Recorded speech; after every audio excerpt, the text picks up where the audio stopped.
అదే మాదిరిగా మేము ఇక్కడ మీరు చూస్తే ఒక పక్క తెలుగుదేశం పార్టీ మొట్టమొదటిసారిగా పవన్ కళ్యాణ్ గారు ప్రభుత్వ వ్యతిరేక ఓటు చేరడానికి వీలు లేదు, ఈ రాష్ట్రంలో మళ్ళా ప్రజాస్వామ్యాన్ని గాని ఈ రాష్ట్రాన్ని కాపాడుకోవాల్సిన బాధ్యత ఉందని చెప్పి ముందుకొచ్చి ఈ యొక్క కూటమికి బీజం వేశారు. వారిని మనస్ఫూర్తిగా అభినందిస్తున్నాం. ఆ తర్వాత బీజేపీ కూడా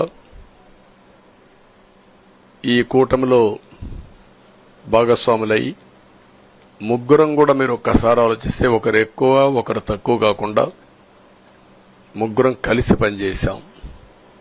బేషిజాలు ఎక్కడా లేకుండా మేము ఏదైతే చెప్పామో ప్రజలు గెలవాలి, రాష్ట్రం నిలబడాలి, దీనికోసం పై స్థాయి నుంచి ఢిల్లీ నుంచి వచ్చినటువంటి బీజేపీ నాయకులు గాని, ప్రధానమంత్రి అమిత్ షా గారు గాని, ఇక్కడుండే పవన్ కళ్యాణ్ గాని, తెలుగుదేశం పార్టీ కేంద్ర నాయకత్వం నుంచి కింది వరకు అందరం కూడా ఒక ట్రూ స్పిరిట్ తో పనిచేశాం.